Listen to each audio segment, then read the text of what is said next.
Монголын хөл өмгийн гэр бүлийнхэнтэй энэ өдрийн мэндийг хүргэе. Шинэ оны мэндийг хүргэе.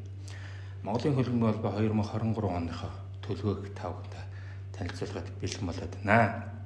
2022 оны 7 сард хуралдсан их хурлаасаа бид бүхэн төсвөө баталж чадсан байгаа.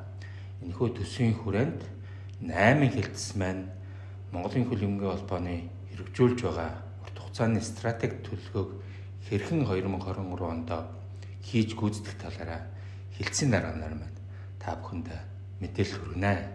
Юм нүн энэ 8 том зорилтыг та бүхэнд ахин сануулмаар байна.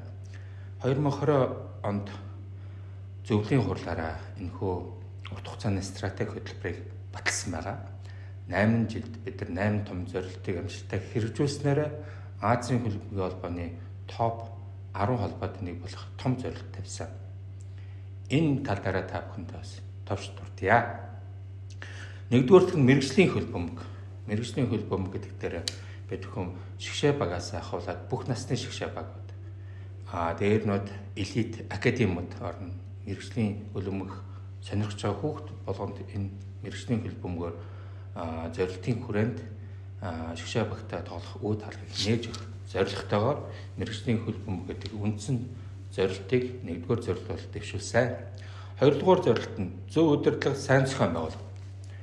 Тэгэхээр хөл өмгийн холбооны удирдлагууд, клубын удирдлагууд, хөл өмгийн холбогдлолтой бүх хүмүүс маань нэгдсэн зөв удирдлагын доор хөл өмгөө хамтдаа хөгжүүлж чадна гэдэг зорилтыг хэрэгжүүлэх үтнээс энэхүү зорилтыг дэвшүүлсэн. Энэ хүрээнд бид нар төр засагт гарсан мөн Азийн хөл өмгийн холбоо, олон улсын хөл өмгийн холбоотой нэгт хамтын ажиллагаагаа өргөжүүлж байгаа. Цаашдаа өргөжүүлэх болно. Гуравдугаарт нь мэрэгжлийн болон мэрэгсэн боловсон хүчин гэдэг том зорилтыг дэвшүүлсэн. Энэ ажлын хүрээнд 2022 онд маш олон аппаратын ажиллагчдаа сургалтанд хамруулж, туршлага судлуулж ингэж явууллаа. Ингэснээр Монголын хөл өмгийн холбоо цаашдаа мэрэгжлийн бодлогыг амжилттай хэрэгжүүлж чадна гэж дүгнэж байна. Дөрөвдүгээрт нь клуб болон гишүүн холбоотой менежмент. Гишүүн холбоод маань 21 аймагтай байдагтай адилхан 9 дөрөвтэй ч гэсэн бид нар ирээдүйд нэг төлөвлөгөөтэй ажиллана. Ингэснээр 30 холбоотоор дамжуулан Монголын хөл өмгийн холбооны бодлогыг энэ 30 холбоотоор дамжуулан хэрэгжүүлэх үе талхан нэгдэнэ. Үүнтэй адилхан клубүүдэд ч бид нар менежментийг сайжруулах үүднээс 2022 онд UEFA Assist-тэй хамтраад лигийн хөгжлийн тал дээр тодорхой хэмжээний сургалтууд орлоо. Энэхүү сургалтууд маань 23 онд үргэлжлэн явагдаж маш олон клубүүд маань мэрэгжлийн болох үе талхан улам нэгдэнэ гэдэгт итгэлтэй байна. 5 дугаар үндсэн зорилт нь хууль эрх зүйн орчин. Альва хөл бөмбөг хууль ёсны явагдах ёстой. Тоглолт наймаалцах, өгсөн тохиролцох, үзэгчдийг хуурах ийм асуудал хөл өмгийн ертөнцид байж болохгүй. Олон улсын хөл өмгийн холбоо үнэтэй хатуу тэмцэлтэй Монголын хөл өмгийн холбооч үнэтэй хатуу тэмцээр байх болно. Энэ ч утгаараа бүх клубүүдтэй сургалтуудыг орсон байгаа. Цаашдаа энэ сургалтыг сайжруулах аливаа нэгэн гэмт хэрэгт оролцож болцсохгүй тамирчдыг хамгаалах үднээсээ бид бүхэн сургалт болон мэдээлэлүүд цаг хугацаа бүртэн өгч байх болно. 6 дугаарт нь дэд бүтэц. Хөл өмгийн улирал маань маш цөөхөн улирал сарууд үргэлжлэн явагддаг. Өнийг Монголын уур амьсгалтай зайшгүй холбож үзэхээс өөр аргагүй. Тэгэхээр жилийн нэг 6 сард нь хөлбөмбөөр хичээлжээд 6 сард нь зогсон байх хөлбөмбөгийн амжилт үзүүлэхэд туйлын хэцүү. Энэ үйл ажиллагааг үгүй болох үүднээсээ бид бүхэн эрдэн барих үйл ажиллагаа маань амжилттай эхэлсэн. Та бүхэндээ баяртай мэдээд болоход 2023 оны 1 сарын сүүлээр бид бүхэн эрдэн бүрэн бүтэн байдлаар хүлээж авнаа. Нэгснээр удирдлагын шин чанар үгүй болж манай тамирчид маань 12 сар буюу 365 хоногийн турш хөлбөмбөгөөр бэлтгэл сургалтаа хийж олон улсын тэмцээнүүдэд оролцох үе талх нь нээгдэж байгаа гэдгийг дуулгая. Цаашдаа бид хүн дэд бүтц тал дээр маш их анхаарч олон улсын жишгт хэрэгжилж байгаа бүхэл тоног тохиромжуудыг авч ашиглана гэж хэлэхэд та бүхэн таатай байна. 7 дугаар үндсэн зорилт нь маркетинг хэвлэл мэдээлэл. ганцхан хөлбөмбөгийн холбоо маркетинг хэл мэдээлэлээр амжилттай яваад зогсохгүй бусад клуб болон холбоотуудынхаас маркетингийн хэвлэл мэдээллийн үйл ажиллагааг хэмжүүлэх зайлшгүй шаардлагатай байна. Энэ тал дээр та бүхэндээ хамтран ажиллах бэлэн байна. Одоогийн байдлаар Монголын хөлбөмбөгийн холбоо UEFA Assist хөтөлбөрийн хүрээнд Азийн хөлбөмбөгийн холбоо, Европын хөлбөмбөгөөс тодорхой хэмжээний туршлага хөрвүүлээд явж байгаа гэдэгт батлая. 8 дугаарт нийтийн хөлбөмбөг 2022 онд томоохон үйл ажиллагаа зохиогдсон та бүхэн бүгдээрээ мэдж байгаа. Сүхбаатарын талбайд болсон нийтийн хөлбөмбөгийн нээлттэй ажиллагаан дээр Монгол Улсын ерөнхийлөгч өөрийн биеэр нийт улс орон даяараа нийтийн хөлбөмбөгийг хөгжүүлэхийг уриалсан байгаа. Энэ уриалгыг 2023 онд улам өрчимжүүлнэ. Энэ ажлын хүрээнд бид ерөнхий боловсролын сургуулиудын дунд мөрөөдлийн хөлбөмбөг гадна талбайн тэмцээнд эхэлсэн байгаа. Энэ тэмцээн маань 2023 оны 5 сард аваргуудаа тодруулна. Мөн их талын дуйлаан төрөн бас байгууллагатай хамтраад дуйлаан 2020 тэмцээнээ үргэлжлүүлэн хүүхд багчуудын өсвөн хүлээдэг нөхөд тэмцээнийг цааш нь үргэлжлүүлэн явуулнаа. Ингэснээр хөлбөмбөг маань нийтийн болох Монголын нэг номер болох үе талах улам нэгднэ гэдэг үнэ итгэлтэй байна. Энэ бүх үйл ажиллагааг 8 хилцээр дамжуулан явагдаж байгаа. 8 хилцс маань 2022 оны 7 сард их хурлаар батлагдсан төсвийн хүрээнд үйл ажиллагаагаа удирдан зохион байгуулна гэдэг дуулахад таана ингээд та бүхэндээ бас шинэ оны мэндийг ахин хүргэе. Нийт одоо 8 хилцүүд маань ямархуу үйл ажиллагаа явуулахаар төлөвлөгөөгөө батлуулсан талаар та бүхэн дэлгэрэнгүй мэдээллийг авч үзээрэй. Сайн бацхан хөлбөмбөг сонирхчдаа 2023 оны шинэ оны мэнд хүргье. За, Монголын хөлбөмбөгийн холбооны техникийн хэлтсийн 2023 онд их төлөвлөгөөг та бүхэн танилцуулъя. Их гол ажлууд болон за бид 6 үндсэн чиглэлээр үйл ажиллагаагаа явуулдаг байгаа. За, бид нэр 22 оны 6 сарынхаа их хурлаар 23 оныхоо төсвийг баталсан байгаа. Яг энэ төсвийнхаа дагуу бид нар хийх ажлуудаа төлөвлөгөөгөө батлуулаад ажиллахад бэлэн болоод байна. За, эхнийх нь мэдээж сургалт. Монголын хөлбөмбөгийн дотоодын дасгалжуулагчдын болон сурагч багшийн сургалтуудыг зохион байгуулан мөн удирдан явуулна. За, Азийн хөлбөмбөгийн холбоотой хамтарсан дасгалжуулагчдын тусгай сургалтуудыг зохион байгуулна. Үүнд футзал, хаалгач, фитнесийн сургалтууд мөн FIFA-гийн 2 сургалт манайх авахаар байгаа. Дараа энэ 23 онд өсвөрийн хөлбөмбөг болон grassroots-ийн сургалт авнаа. За, мөн 21 аймгийн дасгалжуулагч хөтөлбөрийг үргэлжлүүлэн явуулна. За, эхний 2 сургалтууд нь явагдсан байгаа. Энэ жил дахиад 2 сургалт явагдаад нийт 21 аймгаас 42 дасгалжуулагч 23 оны 12 сар хэд шинээр төрнө. За, дараачих нь манайх өсвөрийн хөлбөмбөг буюу Elite Academy. За, Elite Academy мэдээж ажлаа үргэлжлүүлэн цаашаа явж байгаа. За, үүн дээр нэмэгдээд бид нэр бүсийн 3 төвийг шинээр байгуулах ажлыг эхлүүлнэ. За, нэг жишг төв байгуулна. За, дэлхийн хөлбөмбөгийн холбооны, олон улсын хөлбөмбөгийн холбооны авиасныг илрүүлэх хөтөлбөр гэж байдаг. За, авиасныг тэр хөтөлбөрт хамрагдаад бид нар авиасныг хөгжүүлэх хөтөлбөрийн дагуу бүх шатны тэмцээнд скаутуудыг явж ажилуулна. За, мөн гадаад улсын өсвөрийн академиуд суралцах тамирчдын тоог олон болгоно. Ганц Пушкиш гэхгүй өшөө бас академиудыг судалж байгаа. За, дараачих нь бид нар grassroots мэдээж фестивал, сургалт, бүтэн grassroots-ийн сарын аян grassroots өдөр, Азийн хөлбөмбөгийн холбооны grassroots өдөр, Монголын хөлбөмбөгийн холбооны grassroots өдрүүд хүүхэд хамгааллын ажлууд маань явагдана. За, үүн дээр бид нар Монгол Улсын ерөнхийлөгч ивэлдэр боловсролын ерөнхий газар буюу биеийн тамирч спортын улсын ороотой хамтран нийтийн хөлбөмбөг хөтөлбөрөөр цааш үргэлжлүүлэн явагдана. За, энэ дээр мэдээж мөрөөдлийн гол тэмцээн маань маш чухал тэмцээн маань орж ирж байгаа. Үргэлжлэн явагдана. За, тэгээд FIFA-гийн олон улсын хөлбөмбөгийн холбооны сургуулийн хөлбөмбөг FIFA Football for School гэдэг энэ хөтөлбөр маань цаашаа үргэлжлэн явагдана. Аппликейшнаар бүх сургуулийн биеийн тамирын багш нарт хүргэх ажлыг хийнэ. За, дөрөвт нь эмэгтэй хөлбөмбөг байна. Эмэгтэй хөлбөмбөгийнхаа олон улсын туршлага хуваалцах семинар уулзалтуудыг зохион байгуулна. UEFA Assist-ийн хүрээнд зохион байгуулсан мөн Азийн хөлбөмбөг FIFA-гийн дор уулзалтуудыг зохион байгуулна. Мөн зэрэгэлдээ эмэгтэй дасгалжуулагчдын тоог нэмэгдүүлнэ. За, үүнд мэдээж эмэгтэй шүүгч, эмэгтэй тоглолт зохион байгуулагч нар оролцсноо. За, Улаанбаатар хот болон орон нутгийн эмэгтэй багийн тоог нэмэгдүүлэх тал дээр ажилланаа.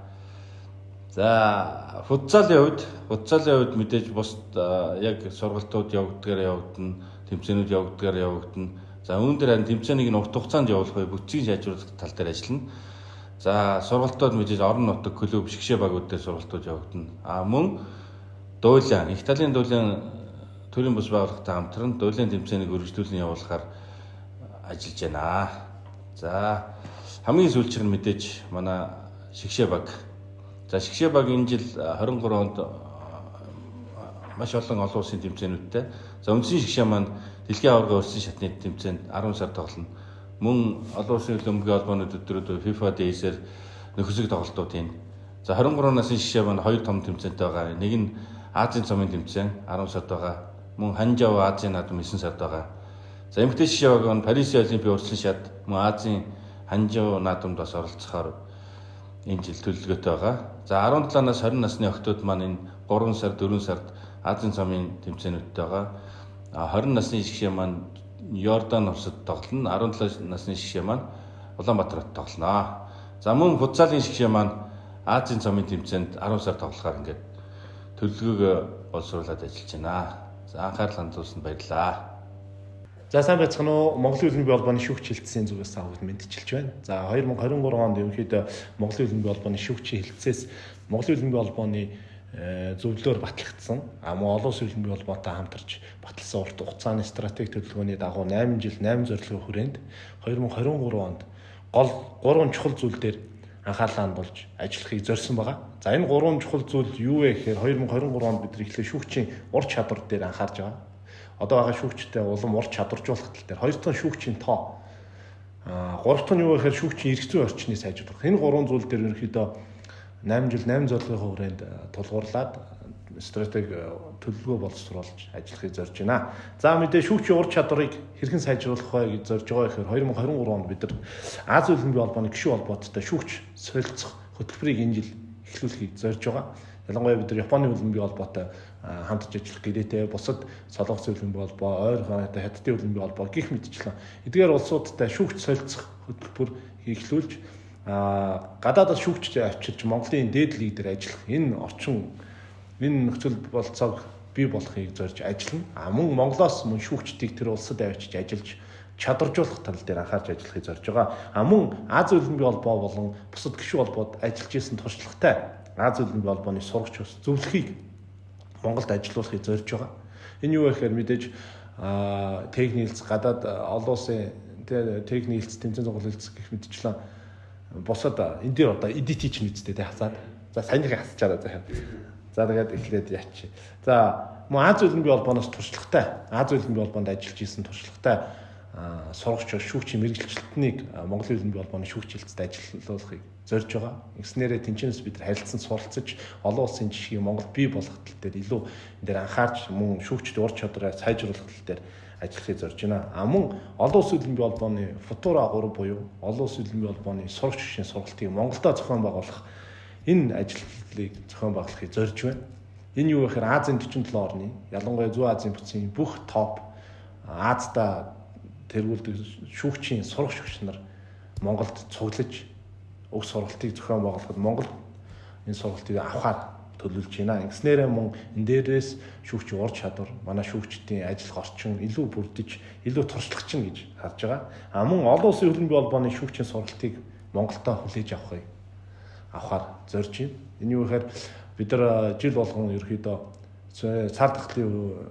цар тахлынс болоод бид нар онлайнаар сургалтаа авч ирсэн бол энэ удаад олон улсын Олимпийн холбооны шүүгчийн сургалтыг Монголдо хүлээж авна. Мөн анхны эмэгтэй олон улсын Олимпийн холбооны шүүгчийн сургалтыг Монголд авахыг зорж байгаа. Ингэснээрээ Азийн эмэгтэй сурагч өгч нар Монголд ирж олон улсын Олимпийн холбооны сурагч өгч Монголд ирж манай Монголын эмэгтэй шүүгчдийг зөвхөн эмэгтэй шүүгчдийг чадваржуулах тал дээр эмэгтэй сургалтыг зохион байгуулахыг зорж байгаа. Энэ олон улсын Олимпийн холбооны мөн эрэгтэй шүүгчийн сургалтыг авахыг зорж байна. За мөн шүүгч хэлтсийн мэрэгчлэлтний Азийн Олимпийн холбооны гишүүн холбоод болон бас Азийн Олимпийн холбоонд явж чадваржуулах тал дээр анхаарч ажиллахыг зорж байна.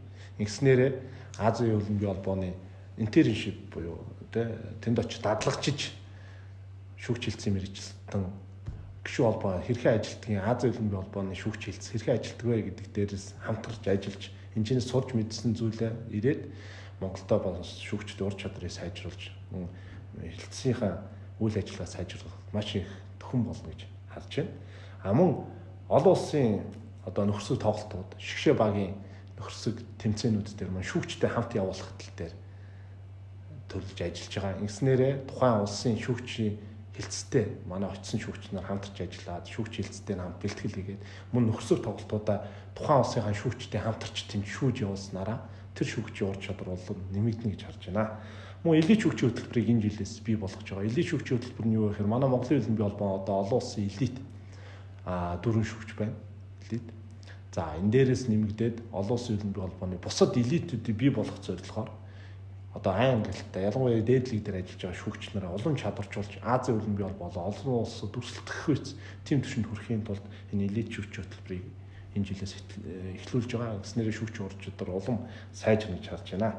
За мөн Азийн Элен бие холбооны сургалтуудад Монголын Элен бие холбооны шүүгчтэй хамруулж олон улс руу сургалтанд хамруулж явуулснаар мөн ур чадвар нь сайжрах энэ болцоо бий болохыг зорж байна. За мөн VAR-ын системийг бий болгоё гэж зорж байгаа. FIFA-та энийг дахин ярилцаж энэ VAR-ыг хэрхэн хэрэгжүүлэх вэ? Энийн эхлэлийг 2023 онд бий болгосноор шүүгчийн гарч байгаа энэ асуудал, энэ алдааг VAR-аар бий болсноор шийдэгдэнэ гэж бас харж байгаа учраас энэ хөтөлбөрийг энэ жилээс хэрэгжүүлэхийг зорж.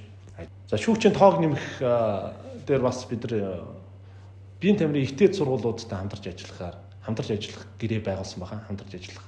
Энэ дээр юу гэхээр Малт ус биеийн тамирын дээд сургууль, үндэсний биеийн тамирын дээд сургууль, Мобис биеийн тамирын дээд сургуулиуд дээр бид нар шүүгчийн сургалтыг тэнд зохион байгуулж бүх оюутнуудад хөл хөмгийн дүрмийг нэгдүгээр түгээх. Тэгээд дүрмийг түгээснээр тэнд дундаа шүүгч болох, цаашаар шүүгчээр ажиллах сонирхолтой хүмүүсийг биеийн тамирын ихтэй сургуулиудаас хамтарч тэнд сургалтыг явуулснаар шүүгчдийн тоог нэмэх энэ зорилгыг бас дэвшүүлэн ажиллаж байгаа. Анхан шатны шүүгчийн сургалтуудыг зохион байгуулна. 2023 онд нийт эрэгтэй 4 сургалт, эмэгтэй 4 сургалтыг зохион байгуулна.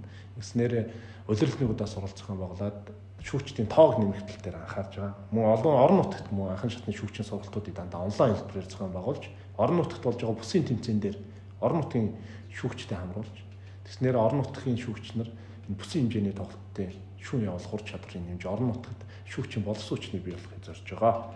За мөн дараагийн зүйл бол шүүгчийн эрх зүйн орчныг сайжруулахын тулд бүх сургалтууд дээр хуульчийг оролцуулж энэ ашиг сонирхлоос ангид байх, энэ бэттэй холбогдсноороо ямар хор уршигтай байдаг гэдэг бүх зүйлийг сурталчлан таниулж олон улс ямар жишг, ямар дүрэн байдаг вэ? Энийг бүх шүүгч нартай бүр анхан шатны сургалтаас нь ахуулж орохоор энэ зүйлийг хөтөлбөрт оруулж байгаа. Бүх шүүгчтэй мөн гэрээ байгуулж байгаа. Хэрвээ ийм нөхцөл байдалд хамрагдаж одоо тоглолт наймаалцах бидтэй холбоотой нөхцөл байдалд холбогдсон бол олон улсын шүүгч бол насаараа хөл өмгтэй холбоотой үйл ажиллагаанд оролцох хэрэг асуудаг бол хөл өмгийн холбооны шүүгчд хамгийн надад багадаа 3 буюу 3-аас дээш жил Монголын хөл өмгийн холбооны болон хөл өмгтэй холбоотой үйл ажиллагаанд оролцох эрхийг хасах хэмжээний шийтгэл байдаг. Энийг улам шүүгчдийн дунд өргөн цар хүрээнд хууль эрх зүйн орчныг сайжруулж энэ чинь сангид байхын тулд улам сургалт болон хуулийн хүрээнтэх арга хэмжээ авахар төлөвлөж ажиллаж байна. За та бүхэнд товч мэдээлэл өгөх юм байна. Маш их баярлалаа. Энэ өдрийн мэндийг өргөе. Хөлбөмбөгийн холбоноос мэдчилж байна. Хөлбөмбөгийн холбоон жилдээ дунджаар 45-аас 46 тэмцээн зохион болгох ийм ерхий төлөвлөгөөтэй ажилладаг. Хилцүүдээс календарын төлөвлөгөө боловсруулагдаад шаардлагатай хороодоо дамжаад цаашлаад хөлбөмбөгийн холбооны зөвлөлөөр баталгааждаг байгаад байгаа. Ингэснээр нийт хөлбөмбөгийн тэмцээнтэй хамаарал бүх хүмүүс бол хүртгээ. Энэ жилийн хувьд бол өнгөрсөн жилээс онцлогтой байгаа нь футзалын холбооны цомын тэмцээн нэмэгдэж байгаараа онцлогтой байна. 1 сарын 30-наас эхлэх ийм төлөвлөгөөтэй ажиллаж байгаа. Ингэснээр сонирхчдын цомын тэмцээнд оролцсон 1-р лигт яг одоогийн байдлаар өрсөлдөж байгаа мөн дээд лигт өрсөлдөж байгаа багууд хоорондоо цомын тэмцээнийг анх удаа зохион болгох ийм төлөвлөгөөтэй байна. Мэдээж хөлбөмбөгийн холбооны цомын тэмцээтэй болсон учраас лигийн аварга болон цомын аварга багууд нь хоорондоо 2024 онд толгодох юм боломж нэгдэж байгаа гэсэн. Өөрөөр хэлбэл яг хөлбөмбөгийн спорттойгоо адилхан холбооны цомын аварга нь лигийн аваргатай супер цомын төлөө тоглох юм болцоо анх удаа нэгдэж ингэж одоо төлөвлөгөөт ажлууд нь явж байна. Хамгийн ихний шатны тоглолтууд бол манай төлөвлөгөөр 1 сарын 30-ны өдөр буюу 2023 он буюу он гарсны дараа зохион болгох төлөвлөгөөтэй ажиллаж байгаа. За жил болгон 2015 оноос эхлээд насны ангиллын лигийн тэмцээн зохион болгох одоо өсвөрийн тамирчдад зориулаад тэмцээн удаан хугацаанд зохион болгох ийм бодлого баримталтай ажиллаж байгаа учраас 2015 оноос эхлээд насны ангиллын тэмцээнд бол байнгын өсөлттэй гарч гэлж байгаа.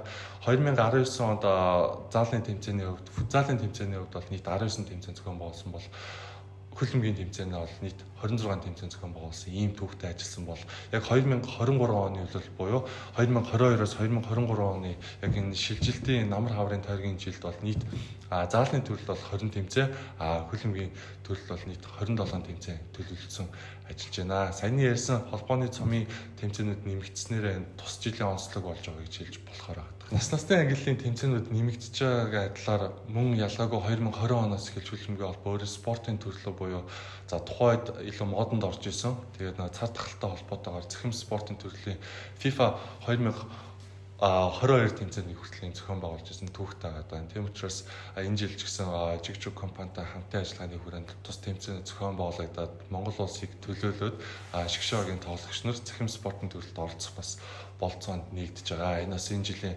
энэ ажил ингээд тогтвортой явж байгаа учраас энэ жилийн бас нэг томоохон онцлог байгаа тийм. За тэмцээн зохион байгуулах хэлцээс 2023 онд буюу энэ жил нийтдээ за эмнэлэг зүүн буюу за 8 жил 8 зорилтын хүрээнд мөн тусгагдсан байгаа мэрэгсэн боловсон хүчин бэлтгэх зорилтын хүрээнд эмчийн сургалтуудыг нийт 3 удаагийн сургалт төлөвлөсөн байгаа. Ингэснээр энэ 3 сургалт маань гурлаа хоорондоо уялдаа холбоотой буюу яг хөл бөмбөгийн спортод тулгарч байгаа гэмтэл бэртэлтэй тэрнээс хэрхэн урьдчилан сэргийлэх вэ? Гэмтлийн дараа яах вэ ч юм уу түүнтэй холбоотой ийм сургалтууд зохион болгох төлөвлөлттэй байна. Тоглолт зохион байгуулагчдын сургалт бол нийт 4 удаагийн сургалт төлөвлөгдсөн байна. Уг 4 сургалт нь бол спортын улирлын өмнөх дундуур гэсэн юм ангилтайгаар нийт жилдээ 4 сургалт зохион болгогдно. Гишүүн холбоодод зориулсан тоглолт зохион байгуулагчийн сургалтууд захим хэлбэрээр зохион болгох төлөвлөгөөтэй байгаа. Мөн FIFA Connect системийн сургалт зохион болгох ийм төлөвлөгөөтэй байна. Эдгээр сургалтууд болон тэмцээний эхлэх хугацаа бүх одоо нарийн деталь мэдээллүүд бол одоо миний хажуугаар гарах болно. 2023 он гэснээс одоо улбаалаад хөлбөмбөгийн холбоо өөрийн дивж Улаанбаатар хоттой хөлбөмбөгийн холбооны цэнгэлт хүрээлэндээ олон улсын тоглолтуудыг бас мөн тогтмол хүлээж авах ийм төлөвлөгөөтэй ажиллаж байгаа. Хамгийн ихний тэмцээн бол 4 сард Охидын 17 насны Азийн авар шалралт тэмцээний урьдчилан шатны ийм хэсгийн тоглолтууд хөлбөмбөгийн холбооны цэнгэлт хүрээлэнд зохион болгох ийм төлөвлөгөөтэй ажиллаж байна. Дараагийн FIFA өдрүүд болон бусад одоо шаардлагатай хамаарал бүхий тэмцээнүүд бол хөлбөмбөгийн холбоо, Азийн хөлбөмбөгийн холбоотой хамтын ажиллагааны хүрээндээ хоорондын уялдаа холбоогоос хамаарч одоо манай дээр тэмцээн зохион болгох хэсэг мэдээлэлүүд нь бол дараагийн мэдээллүүдээр та бүхэнд хүрэх болно. За анхаарлаа хандуулсанд баярлалаа. Та бүхэнд шинэ оны эмийн төргий Монголын хөлбөмбөгийн холбооны гишүүн байгууллагын менежментийн хэлтсээс 2023 онд хийхээр төлөвлөсөн ажлын төлөвлөгөөгөө та бүгд товч тодорхой танилцуулъя.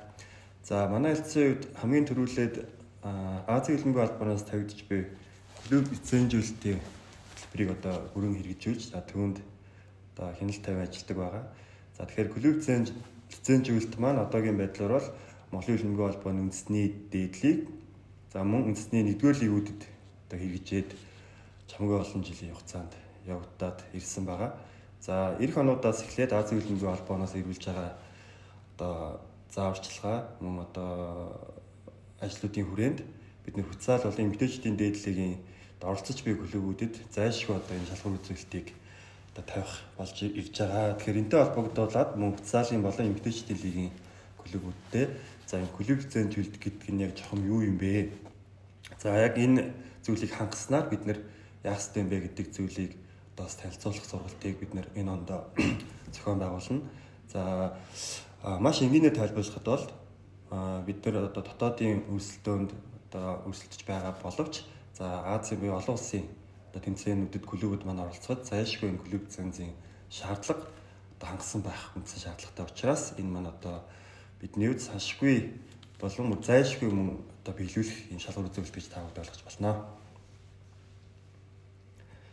За дараагийн үед Монголын хөлбөмбөгийн холбооны одоо гишүүн байгууллага за мөн дээрээс нь гишүүн холбоод клубүүд гэх мэтчлээ одоо бүх оролцогч талуудын одоо хамгаалсан сургалтуудыг мөн зохион байгуулна.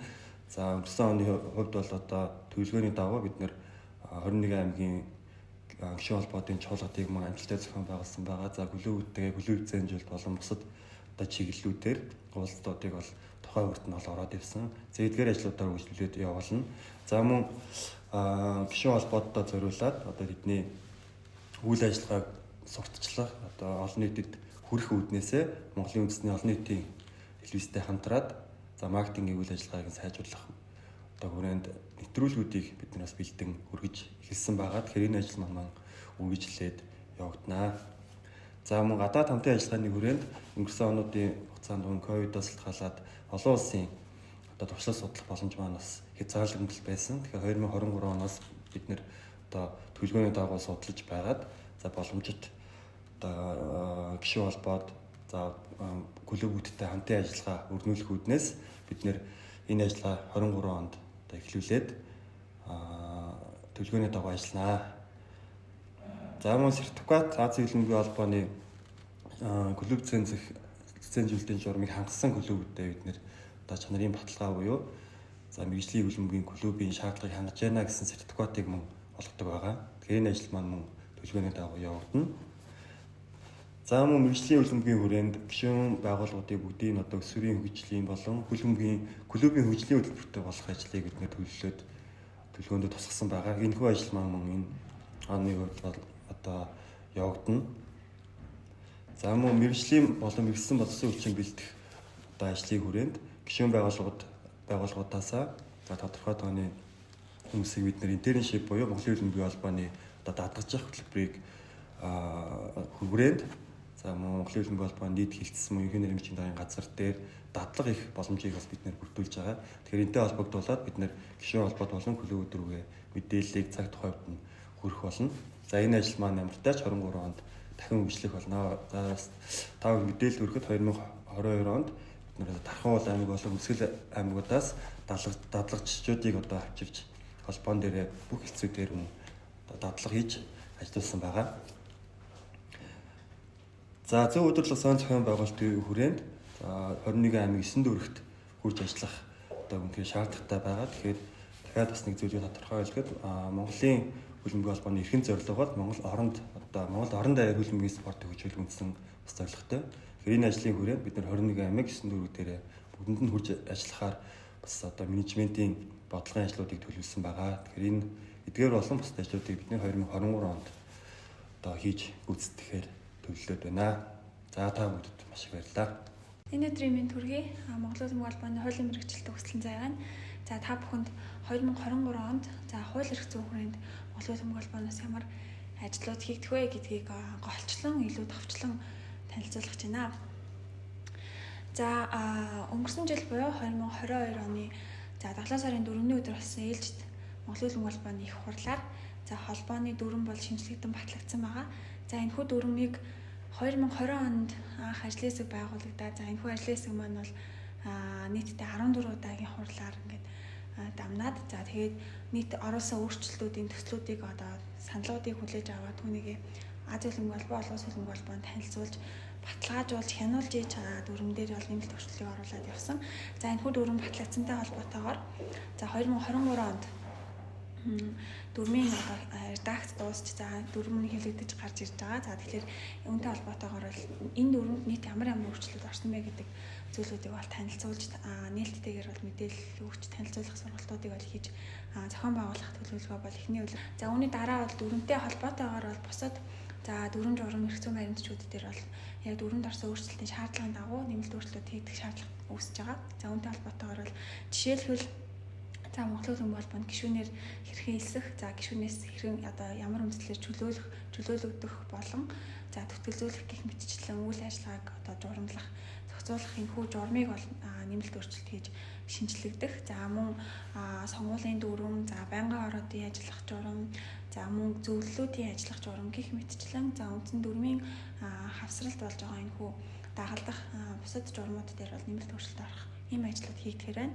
За мөн бас нэг зүйл бол орон нутгийн гишүүн холбоодын жишээ дүрм байгаа. За холбооны дүрмд нэмэлт өөрчлөлт орж батлагдсантай холбоотойгоор за 21 аймгийн одоо гишүүн холбоодын баримтлах дагаж мөрдөх үндсэн одоо жишээ дүрмийг мөн Монголын хөлбөмбөгийн холбооноос удирдах зөвлөл их хурлаар батлуулаад за тэгээд гишүүн холбоодын одоо жишээ дүрм болгож За тэдгээр гишүүн холбоод дүрмэндээ өөрчлөлт оруулж энэ хүү дүрмийг дагаж мөрдөх гэсэн одоо ийм үйл ажиллагаанууд бол хийгдэх нэ гэж ойлгож байна. За хоёрдугаар ажлыг бол за Монголын Улсын холбоо интегрити буюу шударга байдлыг хамгаалах зорилтын хүрээнд хийгдэж байгаа энэ ажил бол танилцуулагдаж байна. За интегрити буюу шударга байдлыг хамгаалах зорилтын хүрээнд бол та бүхэнд за мэдээж хэрэг сургалт танилцуулга хийгдээд тогтмол явж байгаа. За энэ бол бүх шатны оролцогч талуудад бүгдэд одоо зайлшгүй хүч тэдгээр хүмүүс урьдчилан сэргийлэх арга хэмжээгээ энэ тэргуунд одоо зохион байгуулах шаардлагатай учраас за энэ хүү сургалт бол тогтмол хийгдээд явж байгаа. За хүрээгүй хараахан сургалт танилцуулагдаагүй байгаа одоо талуудад буюу эмэгтэйчүүд за дээрэс нь футзалын клубүүд гэх зэрэг багууд бол энэ хүү сургалтын үргэлжлүүлээ цаашаа мэдээлэл аваад ингэж ажиллах нь. За дээрэс нь бид бүхэн харилцаа тэмцэх газар цагдаа ерхий газруудад бол санамжчиг байгуулсан. За энэ хүү санамжчгийн хүрээнд 2023 онд одоо хэрхэн хамтарч ажиллах, ямар сургалт мэдээллийг авч ажиллах вэ гэдэг энэ зүйлийн төлөвлөгөөг гаргаж тухайн байгууллагуудтайгаа хэлцэн одоо шийдвэрлээд за үүний дагуу ажил хийгдээд явагдана. За мөн ялгаагүй вебсайт, гар утасны аппликейшн болон имэйл зэрэг мэдээллийн их усүрээр за та бүхнээс бол мэдээлэл хүлээж авч байгаа. За энэ хүү ажиллагаа маань илүү одоо өргөжөөд улам тогтмолжож ингэж явагдана гэж хэлмээр байна. За мөн дээрэс нь бид бүхэн Монголын Улсын холбооноос за ямар нэгэн олон улсын гадны болон дотоодын одоо мөрөөдөө тоглоом ажиллуулж байгаа энэ хүү бетинг одоо компаниуд сайтуудтай холбоо тогтоож тэдгээр сайтуудаас дотоодынхоо тэмцээнүүдийг асуулах зэрэг ийм ажлыг одоо анхаарч ажиллана гэж төлөвлөсөн байна. За 3 дугаар дараагийн зүйл хэлэх зүйл бол Улсын холбоонд агентийн үйл ажиллагааг бол нэвтрүүлэн за энэ хүү үйл ажиллагаа аль бие усаар нэвтрүүлэн гэж ойлгож байна. Яагаад тэгэхээр олон улсын холбооноос за агентийн одоо журмыг бид одоо гишүүн холбоодтой тараасан. За үүний дагуу Улсын улсын холбоо агентийн журмыг орчуулганд өгөөд за тэгээд 2023 оны эхний улирлын за зөвлөлийн ээлж туралдаанаар бол хэлцүүлж батлуулна. За үүний дараагаар агентийн үйл ажиллагааны одоо зохицуулах журамтай болсон дараагаар за бүртгэл үүсгэж болон за сургалт мэдээлэл агентаар ажиллах сонирхолтой хүмүүстээр сургалт мэдээлэл танилцуулж за бүртгэлжүүлэх за сертификатжуулах зэрэг ийм ажиллагаанууд бол хийгдэж байна. За тэгээ нэмэлтээр бол Улсын улсын холбооноос ямар дүрм журмууд одоо илүү олон нийтэд хамааралтай байдаг эдгээр дүрм журмууд дээр за танилцуулга сурталч одоо хийх энэхүү ажлын хэсэг баг маань байгуулагдсан байгаа. Тэгэхээр энэ баг 23 оны туршид бол хөлбөмбөг холбооны за сахилгын зөрчил, ёс зүйн зөрчил, за дээрээс нь бэд болон тоглолт наймалцах энэхүү мөрийг тоглолт наймалцах зэрэг үйл ажиллагаанууд, за дээрээс нь тэмцээний зохион байгуулалттай холбоотойгоор дүрм журмууд, за дээрээс нь тоглогч клуб хоёрын хооронд үүсдэг түгээмэл үүсдэг тоглогчдын гэрээ, за дээрээс нь шилжилт хөдөлгөөн, бэлтгэл сургалт зэрэг эдгээр асуудлуудтай холбоотойгоор одоо урьдчилан сэргийлэх танилцуулах сургалтуудын өмнө зохион байгуулахаар 2023 онд төлөвлөж ажиллаж ирсэн байна. За ингээд анхаарал хандуулсанд баярлалаа. За сайн байцгаана уу. Шинэ оны мэнд хүргэе. Монголын Улсын холбооны маркетинг хэлцээс 2023 оны үйл ажиллагааны төлөвлөгөөг товчхондоо та бүхэндээ танилцуулъя. За нэн түрүүнд 1-р сард бид бүхнийг алтан бөмбөг ёслолын ажиллагаа хүлээж байна. За энэ жил хойшлсон шалтгаан та бүхэн мэдж байгаа хөлбөмбөгийн дэлхийн орчлогдох тэмцээнтэй холбогдуулан 1 сараар хойшилж байгаа. Ингээд 1-р сард алтан бөмбөгөө бид бүхэн ямар тач хийнэ. 2-р сард хүлээж байгаа ажлууд гэх юм бол Ахмадын хөлбөмбөг зам 2-р сар 19-нд уламжлал болон зохиогдож байгаа. Шигшээ багийн өдөрлөг байгаа. За 2-р сарда эхний 7 хоногт багтаад Air-Dome буюу Монголын одоо анхны битүүдэд өртөө жижигхэн одоо бэлтгэлийн талбайхаа нээлтийг бүгдээрээ хийгээд үлгийдэн авнаа. За 4 сар 9 сард олон улсын 2 тэмцээн байна. За ер нь бол гадна талбай футзал нийлээд 50 гаруй тэмцээн уралдаан явагдаж байгаа. Тэгэхээр энэ 50 гаруй тэмцээн уралдааныхаа мэдээллийг мэдээж маркетинг хэлбэр мэдээллийн хэлтс маань цаг тухайд мэдээллүүдийг хүргэж явах болно. За энэ дашрам та бүхэндээ хэлэхэд хөлбөмбөгийн холбооны дотоод журмын дагуу хамтрагч байгууллага, ивент итгэгч одоо зуучилсан тохиолдолд тодорхой хэмжээний одоо урамшуулал 7-аас 10% одоо урамшуул олгодгоо. Тэгэхээр та бүхэн дуулгахад манай тэмцээн уралдаан шигшээ багийн, футзалын, гадна талбайн, хүүхдийн тэмцээний гэдэг энэ 40 гаруй тэмцээн 50 гаруй тэмцээн уралдаанд хамтрагч байгууллагууд олж ирсэн тохиолдолд хамтарч ажиллах бүрэн боломжтой. Тэгэхээр энэ боломжийг бас та та бүхэндээ дуулгая. Монголын хөлбөмбөгийн холбоо маркетинг хэв мэдээлэл хэлтсийн үе талах ямагт нээлттэй байгаа. Тэгэхээр хамтарч ажиллая, дэм дэрэндээ авъя гэж. За нийтийн хөлбөмбөгийн хүрээнд 6 жил хэрэгжих хөтөлбөр төсөл маань 2 дахь жилдээ орсон. Нийтийн хөлбөмбөг мэдээж чинь Fan Day энэ жил дахин сэргээгдэж явагдана, фанатуудаа зориулаад үйл ажиллагаа явуулна. За оддын хөлбөмбөг уламжлуулсан зохион явуулдаг. Энэ жил оддын хөлбөмбөг илүү дулаахан цагт одоо хийх юм боломжтой байна. Өнгөрсөн жил оддын хөлбөмбөг жоохон хүүтэнд явсан шалтгаан нь юу гэхээр 9 сард олуулсан тэмцээтэй байсан. За ингээд манай хэлцээс товчхондоо юм байна. Түрүүн хэлсэн мэдээлэл дахиад та бүхэнд хэлэхэд хамтарч ажиллах байгууллага хамт олон бид одоо ямагт одоо нээлттэй байгаа. Тийм учраас хамтарч ажиллая, уриалж байна, хамтдаа алхая. Дээрээс нь энэ жил сургуулийн гадна талбайн 2 одоо бүтээн байгуулалт хийгдээд бас үе таалга нэнэ. За иймэрхүү мэдээтэй байна. За ингээд 23 оны ажил хөдөлмөрт амжилт хүсье. Хөлбөмбөгийн тогооныхан, хөлбөмбөгийн тоглогчид, дасгалжуулагчид, ар гэрийнхэн, фанатууд, хамтран ажиллагчид бүгдд нь 2023 оны нийжигнсэн ажилтны амжилтыг хүсье.